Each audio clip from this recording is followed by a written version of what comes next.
Okay, today's February 15th, Monday. This is another listener. His name's Richard. We talked a little bit yesterday, so I wanted to finish our conversation. Oh. Rich, hey, it's Dallas. Hey, how you doing, Dallas? Pretty good, buddy. Hey, I got this recording. Yesterday when we were talking, I wanted to finish talking to you. I didn't get a chance to ask you how long you've been following the Patriot movement, and since this is recording, anything you want to say to anybody out there that's listening? Yeah, Dallas, I've been following the Patriot movement now for, I would say, at least a good 4 years, if not almost 5. I've been, hang on one second, Dallas. I'm a truck driver here. I'm going to get out, and I'm going to put myself on break right here. Can you give me 1 second? Oh, yeah, you're good. All right, thanks.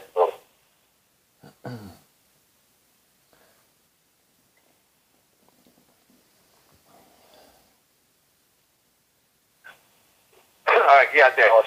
I've been following the whole Patriot movement thing for a long time. And basically, it started off years ago. I started listening to Alex Jones, and then I figured out, it just was a me type of guy. He was bragging about this, bragging about that, and that didn't sit well with me. So I stumbled upon Pete Santilli. And as a truck driver, I was actually involved with the D.C. truck thing there. So, that all went south. But I kept on following Pete.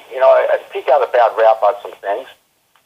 But the trueness in the guy's voice was just incredible, and his message was incredible. So I started to donate to the show and started to follow him. And I was looking for some type of group that I could join, but I live in Connecticut. There's nothing out here. Yeah. But yeah, I've been involved with all this stuff for good, at least 5 years now, almost 5 years. So, and as you can see, they're coming after our free speech, and no matter what we think of any independent media out there, this is the plan, is to divide us all, which is what's happening right now, instead of us working together. Absolutely. Dallas, you've hit it right on the head. But this divide plan has been going on since the Kennedy days, if not before. The whole feminist thing was all a ploy to divide us. Martin Luther King, all that stuff, that was all the beginning stages of trying to get us divided. And this is where we're at right now, Dallas. You're absolutely right. And, people should be outraged what happened to Pete Santilli. I know I am. The guy basically was our independent press. We could not count on mainstream media because of the fact that if you disagree with the government, if you disagree with anything that you're doing, on TV they label you what? Anti-government, right-wing extremist. So right off the bat you're labeled. So people are afraid to talk. You know what I'm saying? Yeah. No, I know.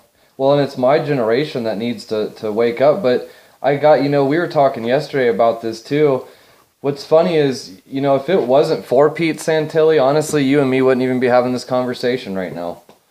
I would have never even went and met any of those guys if it wasn't for him.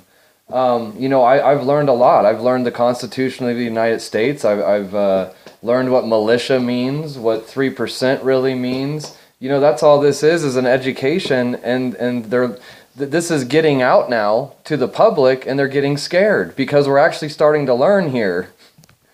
Yes, we are starting to learn. And, another good story, me and my wife were in a local store doing some shopping one day. We ran across the Catholic high school teacher at the school that she works at.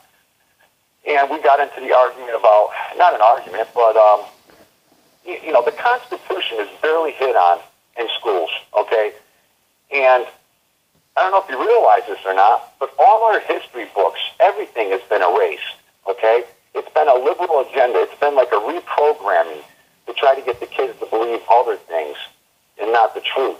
And this lady told me that she used to, talk about the Constitution every day and had the kids do tests on it. And that's the most important thing.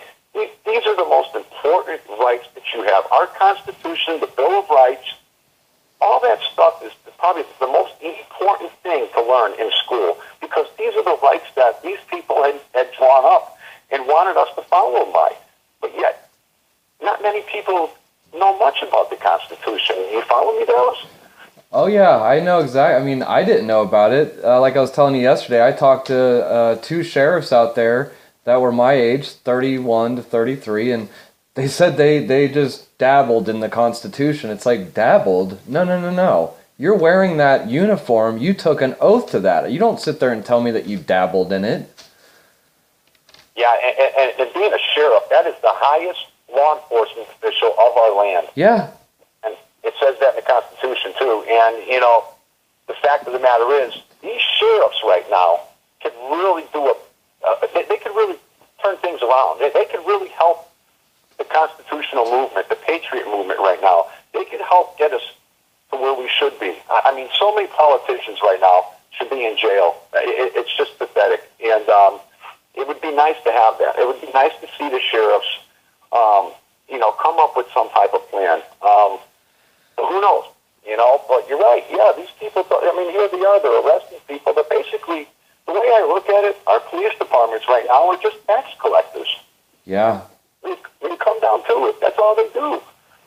Well, I don't know, Dallas. Well, did you want to, yesterday we were talking a little bit, and I know this is going on all over this country. You were talking about your son in the military. I didn't know if you wanted to talk about that or not, because that's a very serious thing going on right now with these, I guess we call them millennials, that are so compartmentalized in the military or corporations, and they don't know what's going on.